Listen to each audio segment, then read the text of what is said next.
Batter Daryl মিচেলের গায়ে বল ছুঁড়ে কোনো ভুল করেননি আর্শদীপ সিং।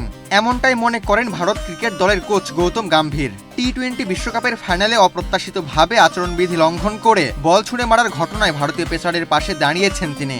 গম্ভীরের মতে মাঠে এমন আগ্রাসন দেখানোতে কোনো ভুল নেই।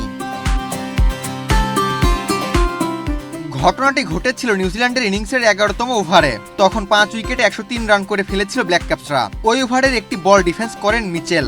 আর্শদীপ নিজের বল ফিল্ডিং করে ব্যাটসম্যান ড্যারিল মিচেলের দিকে আক্রমণাত্মকভাবে বল ছুঁড়ে মারেন। তবে লক্ষ্যভ্রষ্ট হয়ে বলটি স্ট্যাম্পে না লেগে মিচেলের গায়ে লাগে।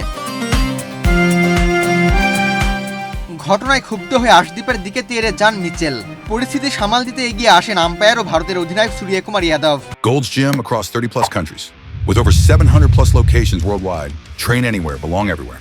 সে সময় আর্শদীপকে অনুতপ্ত মনে হয়নি, বরং ব্যাটারের দিকে না তাকিয়েই তিনি নিজের রান আপে ফিরে যান।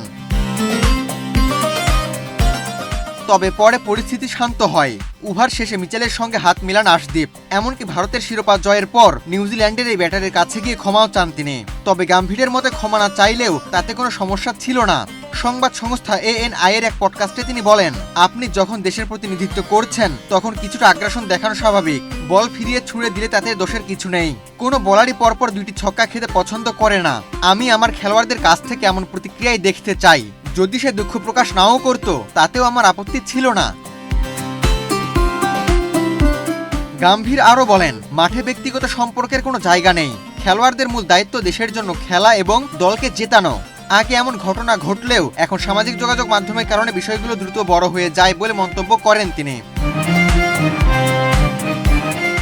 তবে ম্যাচের আচরণবিধি লেভেল 1 ধারা ভঙ্গের দায়ে আর্শদীপকে তার ম্যাচ ফির 15% জরিমানা করা হয়েছে। জরিমানা ছাড়াও আর্শদীপের রেকর্ড 1 ডিমেরিট পয়েন্ট যোগ হয়েছে। আবু তালহা, বাংলাদেশ প্রতিদিন।